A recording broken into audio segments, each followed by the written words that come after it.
А многие люди задаются таким глупым вопросом. Если человек при жизни был вот священником, служил, получается, он, когда попадает в рай, ну, допустим, в Царство Небесное, ему за это дается балл?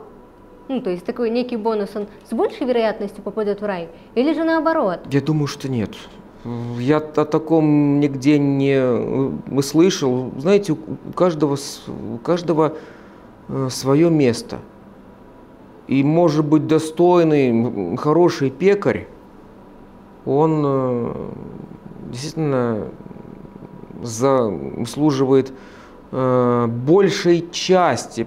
Люди же, они тоже будут разные, как сказано, звезда от звезды роднится в славе. То есть звезды более яркие, менее. Если помните, такой анекдот есть, даже умирает священник, ему говорят, ну, ты, говорит, в ад идешь. Ну как, я же говорит, всю жизнь, говорит, молился, читал проповеди. А ему говорит апостол, когда ты читал проповеди, все на твоих проповедях спали. Умирает водитель в рай. Говорит, а в рай?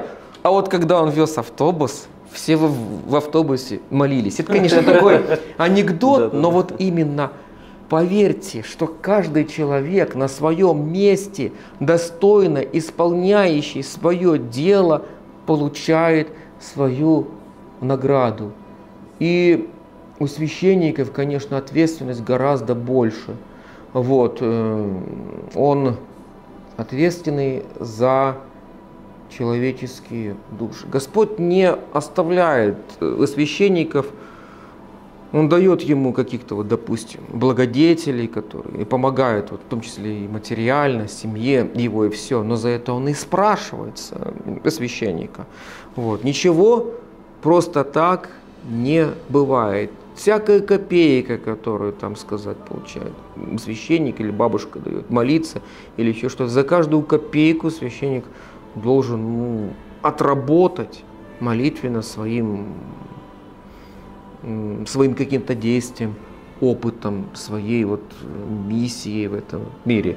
Поэтому служение священническое более ответственно, но опять же по-евангельски, кому много дается, с того больше и спросится. Поэтому я скажу честно, попасть в рай, будучи водителем, будучи пекарем, легче, чем попасть в рай, будучи священником. Вот так я отвечу на этот вопрос.